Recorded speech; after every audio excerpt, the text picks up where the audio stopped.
All right, everybody, who's ready for a little bit of prove me wrong disagreement? And I brought Vivek Ramaswamy, everybody. Big fans. You're Vivek who ran for president, right? That's Ramaswamy? me. Oh, that's just great. Ever been to one of those debates where someone humiliates you way too hard and you feel like crying? Yeah, that's what had happened when Charlie Kirk hit a college campus and absolutely roasted some woke students. What do y'all think? Unlimited bacon or no games, or unlimited games, no games but no games?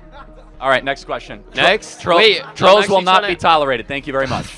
This boy walks up to drop his question of the century, and what do we get? The verbal equivalent of a glitching computer. Even Charlie looked like he was trying to process the nonsense he just said. And then the kid apologizes and walks off asking for a hat. A hat! Forget the question, forget the bacon. This man left the stage with humiliation all over him. Charlie, you've stated that you're not into criminalizing the mother for an abortion. Why is that? Like, how can we make a law that has no consequences? This next lady in line is grilling Charlie, clearly determined to corner him. But instead, Charlie. He's playing chess while she's trying to argue the checkers rules. But we're not going to agree, because I think our posture on abortion should be compassion for the women that have abortions and get abortions, and justice for the industry that lies to them. Okay, thank you. Thank you. And when she kept pushing, you could almost see his internal monologue. Do I explain it again? Or just smile and wave? And you see how she wrapped up with just a thank you, as if she didn't just burn 5 minutes spiraling in moral hypotheticals. As a person of color, and as someone of Indian descent, does it offend you whenever there's comments made about Kamala and some racial insensitivities on that? Does that offend you in any way or hurt you? Or does Another girl hops in and then dives into some confusing Curry-related conspiracy theory about Kamala Harris. Honestly, it didn't even sound like a question or any kind of disagreement. Able to integrate into a community, into that community. I sympathize with people who are suffering as a consequence of that. That's necessarily going to spawn a reactionary response. I did agree with you on that when you said that earlier. And Vivek? Oh, he's unbothered. Cool as a cucumber. Trust me. The way he speaks, he could even convince me of literally anything. Now hold on, because next we have this blonde girl who is going to flash Charlie. Yep, you might want to open your eyes to this one. You're 30 years old. We can agree you're 30 years old, right? Do you think that's a little bit silly? Are you a voter? I am a voter. I'm a So registered I voter. vote and you vote. So I'm talking to voters of this country that... This student somehow thinks it's a power move to accuse Charlie of debating college kids, while being a college kid volunteering to debate. It's literally confusing. That's what I'm doing here today. Yeah? Wait, hold on. How is it any different than a professor talking to you? Then a professor talking to you? Who are you? Well, important enough for you to come up to a microphone. And Charlie? Oh, he's furious. You can see him. He even gives her a chance to dig into specifics. But nah, she picks vague statements about media bias, like she's in a high school essay contest.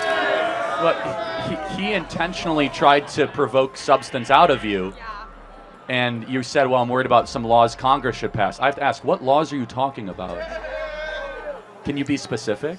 Oh boy, just when Vivek was out here trying to lay down some logical points, Charlie stepped in to handle the convo, and whew, plot twist. This girl suddenly pulled her shirt and flashed everyone with her chest. Sis even locked eyes with Charlie and thought, I did something revolutionary. I'm sorry, I'm very nervous, but this is what you do. This is what you do. You take people and you put them under the spotlight and you... Well, hold on. I didn't ask you to come up here. You voluntarily came to the front of the line. I mean, was this some distraction technique? So you were able just to remove a candidate. That should bother more people, right? Well, I think it's not necessarily something with the Democratic Party. I think the Republicans would do it as well.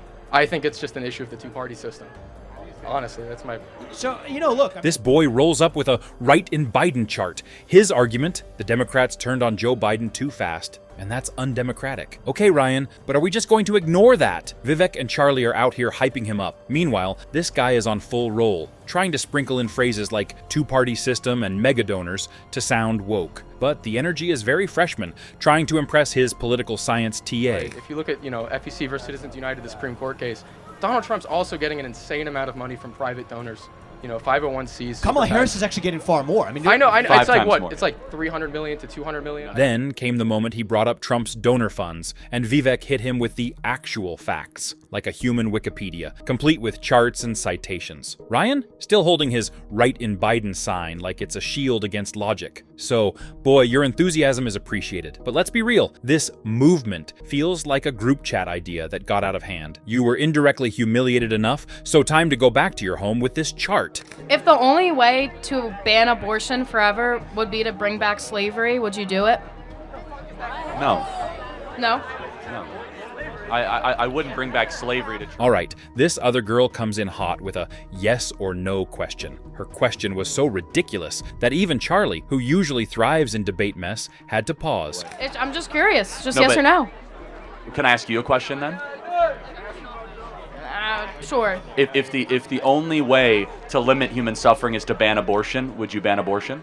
And then he flipped the script with his own question, and Julia's brain visibly blue-screened. Do you see the regret on her face? First of all, I'd like to ask why you're spending your time debating college students instead of people who have similar media training or experience to you. I mean, It's already been asked. Are you a voter? I am. Yeah, we're talking to voters. All right, so we've got Captain Obvious over here. I mean, what were you expecting? Charlie Kirk squaring off against Anderson Cooper in a dorm lobby? Charlie's response was peak patient dad at a PTA meeting, but inside you could tell he was probably screaming, "Because y'all are voters, that's why." And then, when the guy realized his opening move flopped, he hit us with the groundbreaking observation that conservatives don't really visit his campus. Yes. Disagreements, you can work your way up. Yes. Wow, look at all those disagreements. Finally, I know, it takes a while takes a couple hours. But the real insult was when Charlie said, "Look at all those disagreements." Isn't it insulting that all these people in line called to come talk to him if they have disagreements? Isn't it strange? I believe that the Electoral College is unjust and should be abolished. And Okay, Mr. so- Ramaswamy, I believe, since you ran for president, I would like to hear from you first. All right, so this lady comes next and says she's got a disagreement. Well, trust me, it doesn't seem like a disagreement. It was an unintentional audition for America's next public humiliation. distributed say to make sure that two cities in New York and California don't govern who actually leads the entire United States of America. And I will push back. Look at the current battleground states. Charlie and Vivek? Oh, they were ready. They didn't debate her. They held a masterclass in politely wrecking someone's argument. Every time she tried to make a point, they hit her with a verbal Uno reverse card. They have states like Wyoming that nobody Well, lives in. let's be It's consistent. 3 Well, electoral okay. votes. First of all, 700,000 Americans live there, so let's not talk down to our fellow citizens. Okay. If this was a boxing match, she would have tapped out in round 1. Instead, she stayed and let them deliver a verbal fall, leaving the crowd wondering if she even remembered what her question was by the end. I know you may not find that persuasive. That's the reason. But if you convince other people across the country, you'd be able to overturn it in a constitutional amendment. It's just that hasn't happened in the first 240 years of our constitutional founding. Thank you very much. So, what do you think? Did these students come prepared? And who do you think handled the heat better, Charlie or Vivek? Do let us know your views in the comments below. If you liked this video, hit the subscribe button. Thanks for watching.